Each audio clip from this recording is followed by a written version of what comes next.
ভাটপাড়ায় BJP নেতা প্রিয়াঙ্কু পাণ্ডেকে খুনের চেষ্টার ঘটনায় সোনু ওরফে মোহাম্মদ আমির নামে এক যুবককে গ্রেফতার করা হয়েছে। এনআইএর হাতে গ্রেফতার স্থানীয় যুবক মোহাম্মদ আমির। গত বছর অগস্টের ঘটনা, প্রিয়াঙ্কু পাণ্ডের গাড়ি লক্ষ্য করে গুলি চালানো হয় এবং দুষ্কৃতীরা গুলি চালায়, আর সেই ঘটনায় এক যুবককে গ্রেফতার করা হয়েছে। স্থানীয় সেই যুবক সোনু ওরফে মোহাম্মদ আমির, তার নাম বলেই জানা যাচ্ছে। এনআইএর হাতে গ্রেফতার হয়েছে এই যুবক মোহাম্মদ আমির।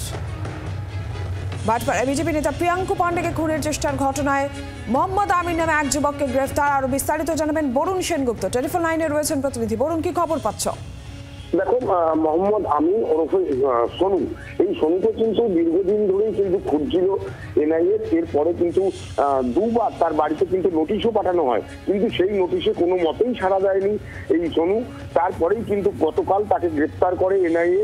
এবং এই যে কাণ্ড যে প্রিয়াঙ্কু পাণ্ডেকে 28 আগস্ট তার গাড়ির উপর যে হামলা হয়, সেই হামলায় কিন্তু এর নাম উঠে আসে।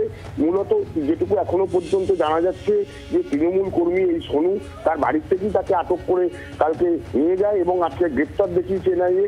এবং এর আগে আরো দুজনকে গ্রেপ্তার করেছিল, তাদের জিজ্ঞাসাবাদ করেই কিন্তু এই সোনুকে গ্রেপ্তার করেছে এনআইএ। বাংলার আওয়াজ, বাঙালির আবেগ, জি 24 ঘন্টা।